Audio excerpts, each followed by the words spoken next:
The Bad Boys are back for the fourth time, and we get Will Smith and Martin Lawrence back once again. The first big movie for Will Smith after the Oscar slap.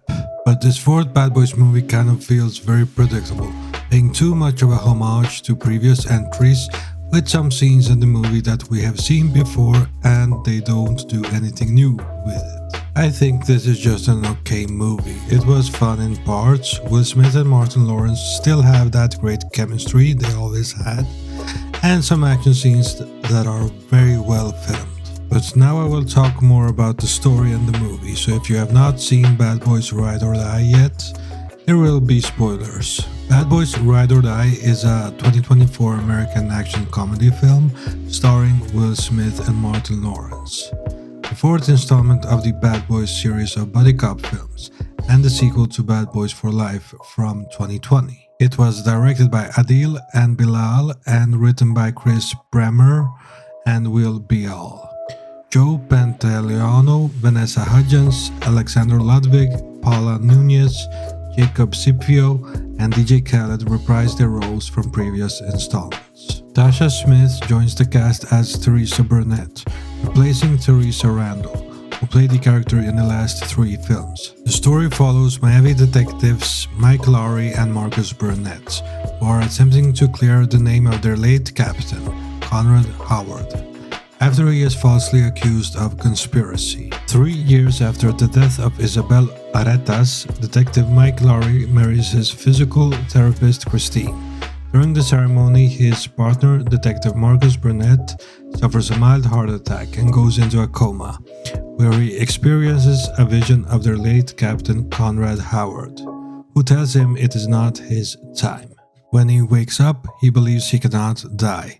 Soon after, it is reported that Captain Howard was tied to drug cartels. Despite Captain Howard's posthumous tarnishing, Mike is determined to prove his innocence with the help of Marcus, Captain Rita, Sekara, and Rita's new boyfriend, mayoral candidate Adam Lockwood. When the conspirators fail to access Howard's computer, a video is sent to Mike and Marcus from Howard warning them of corruption within the department. Their hunt for the truth leads them to Mike's son, Armando Aretas, who is incarcerated for Howard's murder.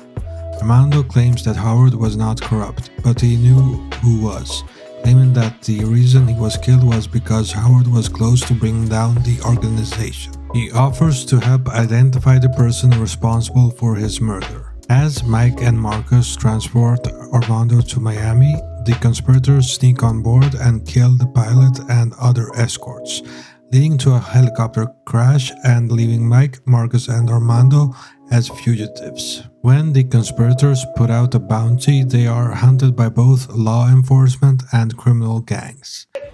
Nigga, who that is, It's John? Reggie! Who the fuck is Reggie? Came to take Megan out. What you want, nigga? I'm here to take his daughter out. What's your name? Reggie, Well, no, I heard the motherfucker say your name, Reggie. You taking Megan out? Yes, sir. How old is you? 15. Shit, nigga, you at least 30. Howard's daughter, U.S. Marshal Judy, swears vengeance on Armando for killing her father. With the assistance of the AMO team members Dorn and Kelly, who are revealed to be dating, Armando identifies the main culprit via a picture.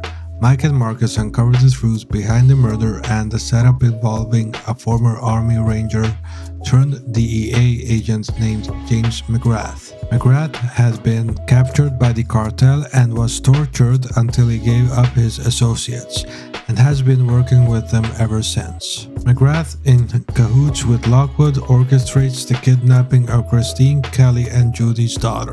McGrath sends his men to get Marcus' family, but his son-in-law Reggie manages to keep them safe by fending them off single-handedly. Rita, Dorn, and Kelly apprehend Lockwood. Using Lockwood as bait, the team engages in a fierce gunfight with McGrath's men at a former alligator-themed amusement park to rescue the hostages, with Lockwood being mauled to death by an alligator. Mike finds and confronts McGrath, who holds both Christine and Marcus hostage at gunpoint. McGrath then presents Mike with an ultimatum: either Christine or Marcus die by choice.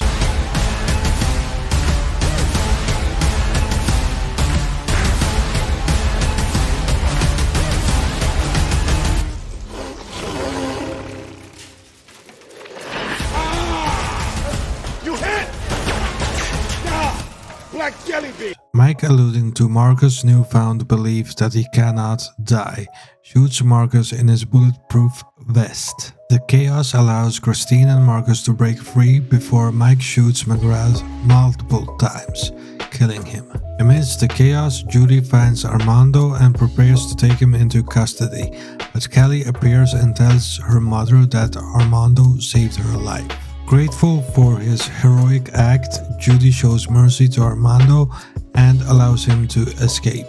After they and Howard are cleared of all charges, Mike and Marcus celebrate by cooking food on a public grill, only to be shown up by Reggie, finally earning the respect of both Mike and Marcus. So that was the story of Bad Boys Ride or Die. And as I said, I think this is an okay movie overall. It just feels like we have seen this before, and it is very predictable with its story to the point that you can see plot points coming beforehand, and I have to say that is disappointing. Even though the Bad Boys movies never were any high art movies, they were fun, entertaining movies with great action, and we had character development for our main duo. In this, it feels like nothing really moves forward or develops when it comes to the characters. The movie is very well directed. It is the same directing duo that did Bad Boys for Life. That was a better movie than this. And the directing duo of Adil El Arbi and Bilal Fallah do a great job with the camera and the action set pieces. Where the weakness comes from is the script. The story and the characters here are just not that interesting. And I feel it had potential because it's basically a mystery of who is framing the police chief that got killed in Bad Boys for Life.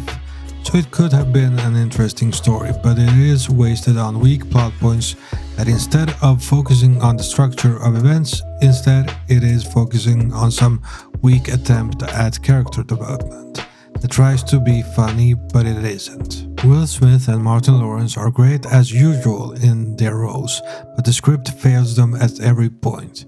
I was not expecting Leon the professional from Bad Boys, but I was expecting a good enough character development for characters we have got to know for almost 30 years. The strongest thing about this movie is the chemistry between Will Smith and Martin Lawrence, and I wouldn't mind seeing them again in a fifth film. The other strong thing is the direction. We get some very nice cinematography here with inventive camera work. We get good performances from the rest of the cast. They just don't have much to work with in this script. You have a very skilled and talented cast in this movie, but they are for the most part wasted with weak roles and character arcs. I would still want to see a fifth Bad Boys movie. They just must get better with the writing. Not much better. I'm not expecting Shakespeare from these movies, but I do expect a fun, entertaining ride with some natural character arcs for our main police duo. So I have to say that Bad Boys is overall a disappointment for me. It lacks the flow of story the previous movie had, it lacks the narrative the previous movie had, and it is a very forgettable entry in this franchise. I'm giving this movie a 4 out of 10. This will be my last scheduled video for the summer. I will be uploading more sporadically during the summer, so I will still upload new videos, just not every week. I hope everyone has a great summer and I will get back to scheduled videos after summer. If you liked this video, please like, share and subscribe. This has been Boogeyman Cinema. Thank you for watching. What did you think of Bad Boys Ride or Die? Please let me know in the comments.